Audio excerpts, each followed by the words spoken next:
ان کا دل مسجد کی طرف لگا ہوا تھا. رجل قلبہ معلق فی المساجد.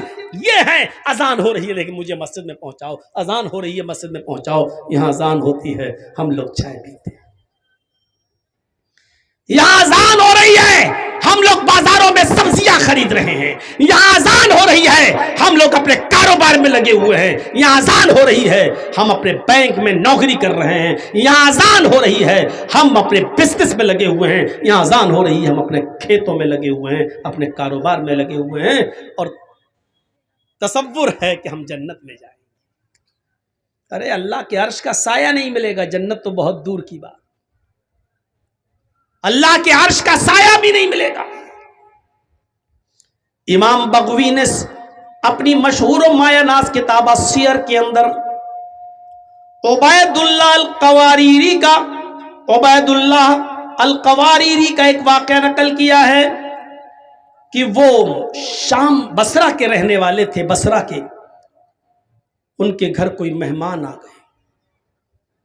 ویسے تو وہ 5 وقت کی نماز میں پہلی تکبیر میں مسجد میں رہتے تھے, لیکن آج ان کے گھر میں کوئی مہمان آ گیا. مہمان کی دیکھ ریکھ خاطر مدارات کی وجہ سے اس کو کھانا وانا کھلانے میں تھوڑی سی دیر ہو گئی, اتنی سی دیر ہو گئی کہ عشاء کی اذان کے بعد جماعت مسجد میں ہو گئی. وہ اپنے مہمان کو کھانا کھلانے کے بعد مسجد کی طرف گئے تو کیا دیکھتے ہیں کہ مسجد سے لوگ نماز پڑھ کے واپس آ رہے ہیں. پوچھا کہ کیا ہوا, کہ جماعت ہو گئی. وہ دوسرے محلے میں گئے کہ وہاں جا کر شاید نماز مل جائے, جماعت مل جائے, لیکن دوسرے محلے میں جاتے ہیں تو کیا دیکھتے ہیں کہ ادھر بھی جماعت ہو چکی ہے. انہوں نے بصرہ کی آس پاس کی جتنی مسجدیں تھی کوشش کر کے دیکھ لیا کہ کہیں جماعت مل جائے, کیونکہ جماعت کا ثواب اکیلے نماز پڑھنے سے 27 گنا زیادہ درجہ رکھتا ہے. اس ثواب کی امید میں وہ جاتے ہیں کہ نماز ادا کر لوں, جماعت مل جائے, لیکن ان کو بصرہ کی کسی مسجد میں عشاء کی جماعت نہیں ملی. تو پھر وہ اپنے گھر آ گئے اور اپنے گھر پر انہوں نے جائے نماز بچھائی, مصلی بچھایا اور عشاء کی نماز وہ پڑھنے لگے.